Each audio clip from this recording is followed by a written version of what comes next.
over crate training. Bogey already has a pretty solid foundation of this, but we're gonna go over some of the steps regardless. So he's playing right now, which is fine. Boobs. So you can start off by using a lure if you'd like. Bogey, good boy. So that's a lure where I'm either tossing a treat or using a treat to get him into position. So I'm gonna click for all 4 paws and I'm gonna toss another treat in. They are free to come and go, so this is all about repetition. If they offer you a sit or even a down, you'll wanna click for that as well. So I'm clicking there for holding the duration. And again, he's free to come out, and sometimes just to play, I'll toss a treat out to see if he will go back in and get another repetition. So crate training is all about repetition. If you close the door and leave them every single time they go in their crate, they're not gonna have a positive association, because when they go into the crate, you leave and it's for extended periods of time. So really fun way to actually play with them and work with them in an easy way. You could set this up by your TV in your living room and just toss treats in there. You can even close the door. This is a fun one that I like to do a lot, and make it really exciting by putting all different fun stuff in there. And then opening the door, and they should usually go flying in because they're really interested in what's happening with the crate. So once your dog is freely going in and out of the crate, and again, I like to shape this. So meaning I'm not telling him to go to his bed, I'm not using a word, I'm just letting him go in and out, and I'm using the clicker to mark what I like and then following it up with a cookie. So once I'm able to do this and build in a little bit of movement, and he's still in his crate, which means I'm not seeing any anxiety or any panic. I've built up duration where I can move quite a bit and hold it, and he's still hanging out in his crate with the door open. I can start to close the door. So the first step in closing the door is I'm actually just gonna close it. Some of you might not even wanna latch it at first, and then you open it right back up again, and I even give a cookie right when I open it, just to consistently reinforce that being in there is a good thing. Good boy. And you'll see that even with the door open, he chooses to stay. If your dog flies out when the door opens, that's totally fine. Just give them an opportunity to go back in and start the game again. So I like to wait until my dog goes back in, and that's kind of a consent to begin another set of repetitions. So Bogey went and played, that's totally fine. He can play. We'll probably call him over for time considerations. Bogey, hi, you gonna go get it? And now I'm gonna start closing the door. So he goes all the way in. Clicking, feeding. This is what I meant by closing the door, feeding, and opening the door. He didn't even realize it. And once you're past that point, you can actually lock the door. And then you can click and feed. And then you're gonna wanna add a little bit of movement, clicking and feeding for your dog.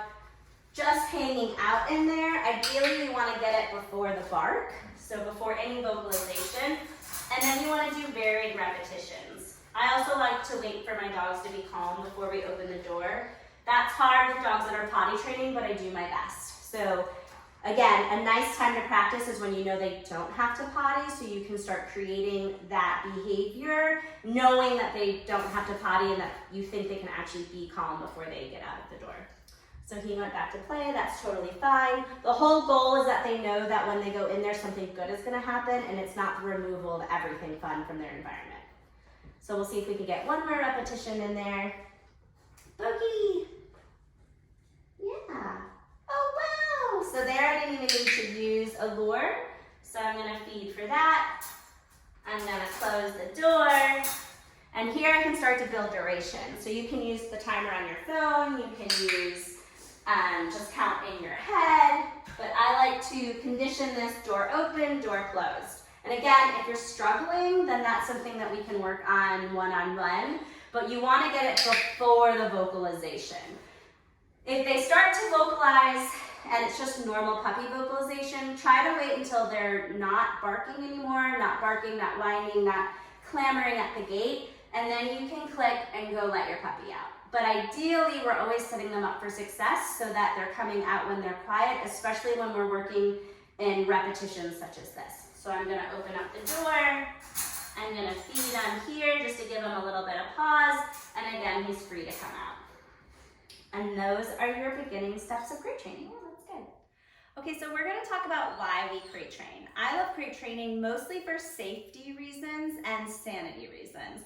So I used to have a lab, and if you told me he had opposable thumbs, I would have believed you because he could open up doors and drawers and unzip things and go into closets and help himself to whatever he wanted. And I remember going into the vet one day and these people were rushing in with their labs as well. And they had just had a baby and they were freaking out. And when the vet tech asked what they think their dogs had eaten, they truly didn't know. And it registered for me that if my dog is sick or hurt, I want to know what happened so I can best help them. And a crate really eliminates a lot of those options for not knowing. And also if your dogs get hurt or there's an emergency, it's really, really easy to tell someone, hey, my dogs are upstairs and to the left in their crates. The leashes are in the front hall closet. They'll come to you when called. And I remember that there were fires nearby and I was taking care of a dog and I was trying to get in desperately and the dog was terrified underneath the bed and it was really, really hard and it becomes a pretty dangerous situation to pull a dog out of something so traumatic, and it's reasonable for them to maybe want to bite to protect themselves because they're just freaking out, and so a crate really helps prevent a lot of those issues. So for me, it's a safety thing. It limits how much destruction they can cause. It helps them learn to settle on their own. It's a great thing to have if your dog ever needs a surgery. They're more than likely going to need to be crated. If your dog is ever going to go to boarding, daycare, if you ever want to travel with your dog, and if there's ever a time where you choose to bring in a new dog into your house or even a stray or even a foster, a crate is just a really nice way to have a safety plan, a travel plan, management solution. If you've got kids and dogs, it's a great place that your dog can go to limit trouble. If you're not there, you can't be supervising constantly. So really endless opportunities for crate training. It also helps with the shaping process, so just the learning process. And for puppies, it's really magical for potty training. So tons of really nice solutions for uses of the crate. I get asked a lot, where does Bogey sleep, or where do my puppies sleep, or where do my dogs sleep? And the answer is a little bit all over. So my adult dog used to sleep in his crate, but as I spent more time out of the house, I thought it was too much crate time. So he can choose to lay in his crate or not, but he has other bed options. When I leave the house, though, he had pretty severe separation anxiety, and so the crate provided a structure in which he knew that I was always coming home. So he does get left in his crate. If it's for too many hours, I either have a pet sitter or a dog walker come for him that I know and trust, or I make sure that I'm coming in for multiple breaks, or he is allowed to occasionally have free roam throughout the house because he is able to be trusted around the house. Now for Bogey, I alternate between taking naps in the crate and naps in the long-term confinement area. When he was really little, so 8 to 11 weeks, it was mostly napping in a crate or in a long-term confinement area. Now that he's growing out of his long-term confinement area, because he can likely jump out of it, and I want him to start to learn to settle around the house rather than just it's always playtime or work time when we're out, I'm allowing less of the long-term confinement and more hanging out around the house and able to nap there. But he does go down for implemented rest times in the crate, at least twice a day still. So he'll go down for a couple of naps just to kind of reset, take it easy. And he's pretty much potty trained now, so I don't need to use the crate to kind of help reinforce with the potty training. But I do help reinforce it when sometimes he gets overly tired and he's not making the best decisions. The crate can definitely help me manage and mitigate a lot of having to be micromanaging him. So tons of reasons why we use the crate. I think it's super important just for overall skills, and it's really nice when your dog loves the crate. So happy training.